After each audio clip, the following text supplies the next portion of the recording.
we've all heard sayings and different quotes in jiu-jitsu when we're first starting out. There's all these older experienced grapplers that'll say, if you do this thing or follow this piece of advice, it'll help you out. So we've all been given that advice in the past. So I decided to ask you guys, what's the best piece of jiu-jitsu advice you received when you first started training? So I got a bunch of responses, and I'm going to share some of those with you guys today. When thinking about these ideas on advice, there's good advice, there's terrible advice, and I wanted to kind of break it down and give you my thoughts as a grappler, as a jiu-jitsu black belt, someone that's trained for over 15 years, what I feel like may be good advice, useful advice, and maybe some things that aren't. One thing about all these pieces of information, this advice, I thought about three main categories. Those categories would be mindset, technique, and more along the lines of training habits and gym culture. So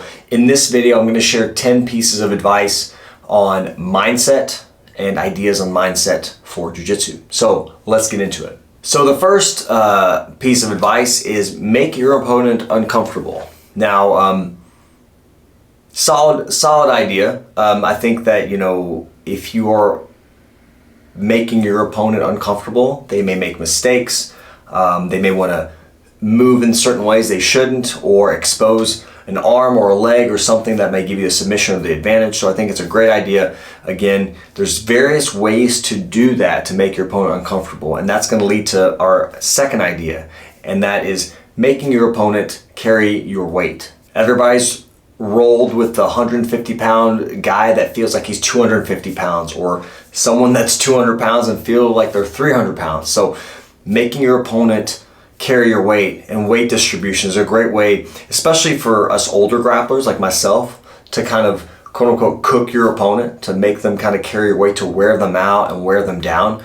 So I think that's a great idea. So if you are, number one, trying to make your opponent uncomfortable and put them in situations where they are more likely to make mistakes, that's a great idea, because more often than not, if they're uncomfortable, you're comfortable. So that's great. And then that feeds into making them carry your weight. So now again, if you are putting a ton of pressure, give them the shoulder of justice, or applying weight to make it hard for them to breathe or be uncomfortable, I think those are great ideas to look at and pretty solid pieces of advice. So piece of advice number 3, it's a marathon, not a sprint. And I think a great piece of advice, again,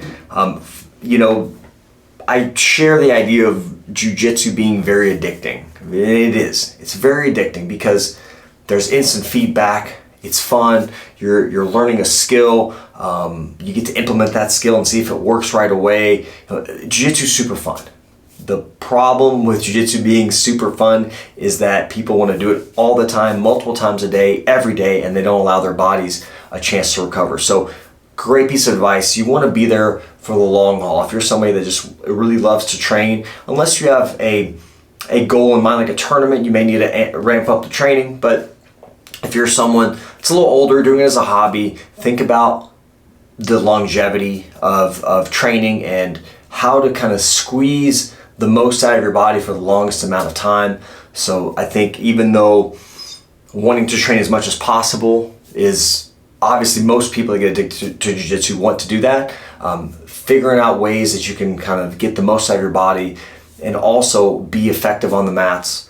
That is really the idea of jiu-jitsu, being able to practice at a high level for a long period of time. For me personally, as a hobbyist, someone that competes intermittently, I think that's really important. So think about that. It's a marathon. Think longevity, long term, not just for the short term. Number 4 is a tough one for a lot of us, and the idea is stop comparing yourself to others. That is always going to be something, like you're going to see someone that started the same time as you and they maybe passed you up, or they're getting more training in, you feel like you're falling behind. Again, everybody's got different life circumstances, different responsibilities. There are different stages of their lives. Their bodies are capable of different things. So I think comparing yourself, it can be a good motivator at times, and don't get me wrong, if there's somebody that you really are close to and similar, life stages and things like that, it could be helpful in motivation. Don't compare yourself to the 24-year-old purple belt that competes all the time and all they do is train, it's going to discourage you. And I think just you have to look at your own perspective and your own life situation and just focus on improving and progressing your own skill set. Again, having training partners that you look at, to help motivate you, I think can be a useful thing, but you can also get too far in that where you're comparing yourself to others, and it can kind of diminish your joy for training and kind of limit, you almost kind of can make it to where you don't feel like you're progressing, and jiu-jitsu loses some of its fun. So that's an idea I think that can be helpful and useful as well. So idea number 5 is focus on solving a new problem every day. I don't know if I agree with that one too much. I think I get it. You're trying to, work towards something. However, I feel that progress comes with consistent focus on one aspect of your game. I mean, again, you can take that in a way of like you're solving a little problem. Maybe you're trying to work on getting a better triangle choke. So maybe you have a problem finishing a triangle choke. So that may be a problem that you're trying to solve. But again, if it all feeds in together, I think can be helpful. But again, if you're like trying to solve something different every time you're on the mats, you're just not really going to progress and be able to spend enough time on the thing to actually get improvement. So I don't necessarily agree with that.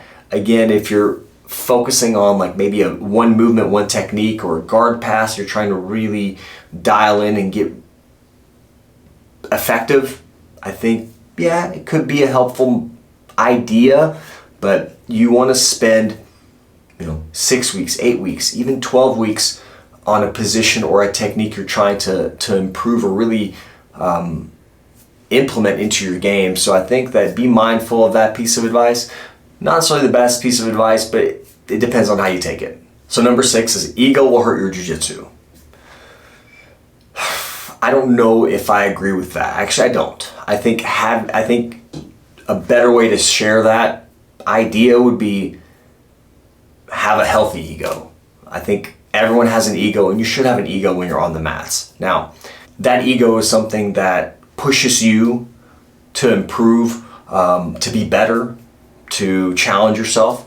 If you don't have an ego at all, then you're just gonna I feel like you're gonna just give up or not really want to fight for things on the mats. And I think you should have a desire to improve, and having a healthy ego, meaning, well, maybe you get tapped and you get submitted and you tap, and that's okay. And you don't take that to heart. You don't let it kind of beat you down too much. You don't tell yourself that you suck. You kind of just, all right, I got to learn from that. So having a healthy ego, an ego, like I said, is your desire, I think your inner and innate desire to improve and win and be better. So I think having a healthy ego where you don't just, try to submit everybody or use your A game just so you can win in training. So having a healthy ego, I think, is really important. I think that's the way that I would share that idea. I like this next piece of advice. I think it's one of my favorites. And the first step to being good at something is being bad at it first. That's just like, let that sink in. That's good. I think that some of us are athletes from other sports, and we come into jiu-jitsu, and you get a realization that maybe you're not as good at this thing when a skinny, smaller, weaker, younger training partner just like literally submits you over and over when you're starting out. I think you realize that when you're a beginner, you got to be bad at this thing, and you start getting those lessons as you get submitted a little bit on the mats. So I think you have to, that's why some people come into jiu-jitsu and like they have their first class and they're like, this is not for me, or they can't handle kind of the beat down that usually comes with training your first training sessions, even first months. So I think that understanding that you got to be bad at something first and learn from those lessons to become better.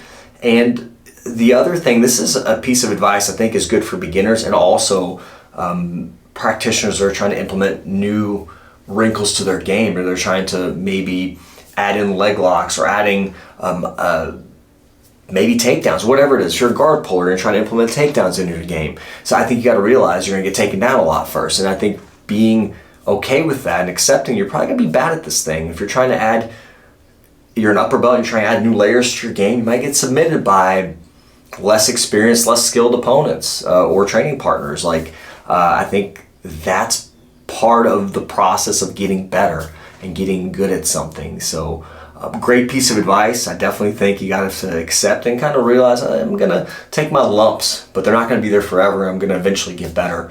But initially it might be a little bit of a challenge. Number 8, good one. Progress is never linear. Absolutely.